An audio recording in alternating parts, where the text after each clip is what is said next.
and this is extremely important for people to note. The question that Mr.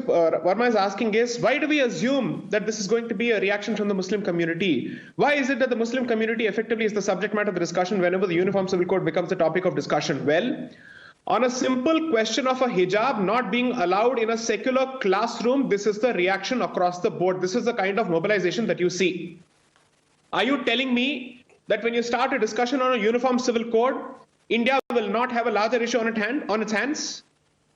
When Mr. Vajpayee wanted to bring about the Uniform Civil Code, he was being told, no, the community is not ready. And this was in 98, not in 47, 48, 58, 68, 78. This was in 98.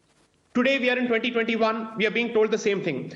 Name one legislation which is Muslim-centric in nature or non-Hindu-centric in nature that has been passed since 1947, which has the effect of imposing even reasonable constitutional restrictions on their religious rights. None, zilch, zero, nada, nothing.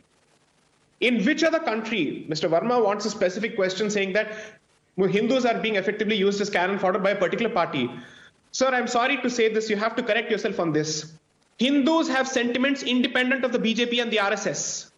And Hindus have certain issues with respect to which they've been treated in this country, independent of what the BJP says and the RSS says. Hindus certainly have a problem with the fact that over 40,000 temples are currently under occupation within their country under the name of the Places of Worship Act of 1991.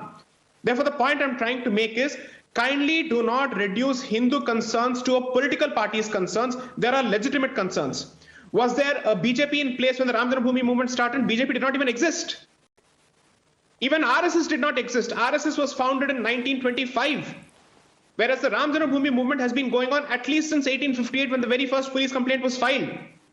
So it is extremely convenient on the part of some of these people to reduce all Hindu interests and issues as pro-BJP, pro-RSS issues as if they are purely political. No, they are very serious cultural, civilizational, religious issues that we have a legitimate problem with. And in every other country, we speak of reclamation of places which have been taken over by colonizers. Bharat has seen 2 waves of colonization, I dare say 3 waves of colonization, the first by the Muslims, the second by Christians, and the third by Nehruvian Marxists, who are hell-bent on propagating the first 2 colonizations and changing the self-image of this particular country and its natives. That is a fact. Therefore, the point I'm trying to make is very simple. This victimhood complex is way past its sell-by date. Because if Saudi Arabia can take a look at its past and it can say we wish to move forward, and this is not what we want to be for the rest of our lives, and this is not what we want to be known for, I'm sorry to say in this country, I just have one more point to make. In which other country with close to 80% majority would you have expected the majority population to wait for 200 years to get one of its places out of 40,000 places, and that too through the court? The matter reaches the Faizabad District Court. From there, it goes to Allahabad High Court, and then it gets transferred, it gets transferred to the Allahabad High Court in 1989. A matter that is transferred in 1989 after 1947 gets decided for the very first time in 2010. You get a 2-1 verdict, you still don't have your land, then you have to wait until 2019 to finally get it. This is the extent of patience.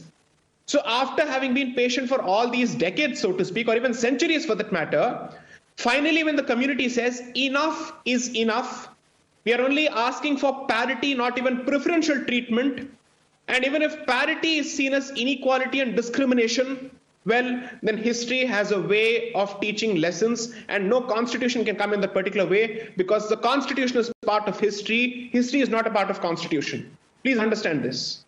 I think it's extremely important for us to know that at times a community's patience runs out. And here is an instance where the very same practice has been banned by the Kerala High Court. And today we are being told that a school imposing that rule across the board, not specifically to one particular community, is being accused of bigotry and discrimination, and it is standing in the dock. There is one sensitive issue that nobody has pointed out in this entire hijab controversy. Let me highlight this. We are concerned about the security and safety of girl children. 100% we should be. Now, can we take responsibility for any acts that may be committed against the institution and its teachers by elements who believe that this is a violation of their rights? We have seen instances where people have been butchered and lynched and assassinated on the steps of the court for taking a certain decision. What are we doing? We have effectively put at risk the lives of people in that particular institution by blowing this particular controversy and giving this a communal nature. And I've said this before in another program, I'll repeat this.